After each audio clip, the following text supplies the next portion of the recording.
ایک نوجوان ہمارا تبلیغی دوست گلاسگو میں رہتا تھا، وہ بیمار ہو کے ہاسپٹل گیا ہے، تو اس کی جو اٹینڈنٹ نرس تھی اس نے 3-4 دن کے بعد کہا کہ آپ مجھ سے شادی کریں گے؟ اس نے کہا میں مسلمان ہوں، تم کرسچن ہو؟ کہا میں مسلمان ہو جاؤں، اگر آپ شادی کرتے تو میں مسلمان ہوں۔ اس نے کہا تم کس وجہ سے مجھے یہ پیشکش کر دیں؟ وہ کہنے کہ میں 3 دن سے تمہیں دیکھ رہی ہوں تو کہ تم نے ایک دفعہ بھی نظر اٹھا کے مجھے نہیں دیکھا، میں نرس ہوں، میری زندگی یہاں گزری ہے، میں نے کوئی نوجوان ایسا نہیں دیکھا جو لڑکی کو دیکھ کے نظر جھکا لیتا ہو، میں پہلی دفعہ اپنی زندگی میں کسی کو دیکھ رہی ہوں کہ جب اس کے سامنے میں آتی ہوں تو اس کی نظر جھک جاتی ہے، تو مجھے یقین ہو گیا تیرے اندر سچائی ہے۔ تو وہ مسلمان ہو گئے، اس نے آگے کتنی بچیوں کو مسلمان کیا۔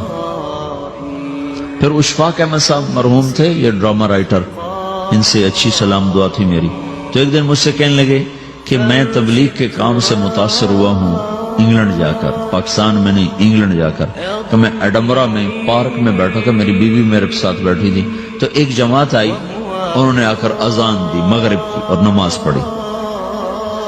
نماز کے بعد نا 13-14 لڑکیاں بھاگ کے آگے آئیں ان سے بات کرنے کے لیے، تو میں نے بیوی سے کہا آؤ سنو یہ کیا کہنے کہتے ہیں، تو کہا ہم دونوں بھی پہنچے، تو جس نے جماعت کرائی تھی نا اس کو ایک لڑکی آگے بڑھ کے کہتی آپ کو انگلش آتی؟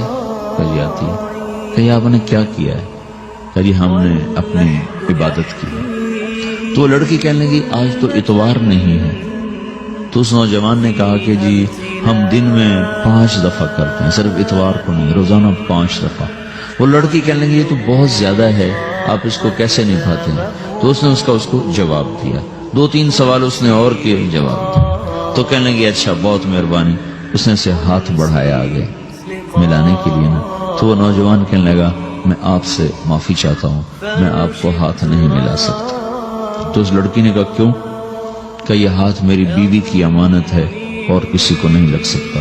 تو لڑکی کھڑی تھی، وہ زمین پہ گر گئی، صرف اس بہت وہ زمین پہ گر گئی، کھڑے کھڑے وہ زمین پہ گر گئی اور وہ بچوں کی طرح رونے لگی پھوٹ پھوٹ کے، اور کہنے لگی وہ لڑکی کتنی خوش قسمت ہے جس کے تم خامد ہو، کاش یورپ کے مرد بھی ایسے ہی ہوتے۔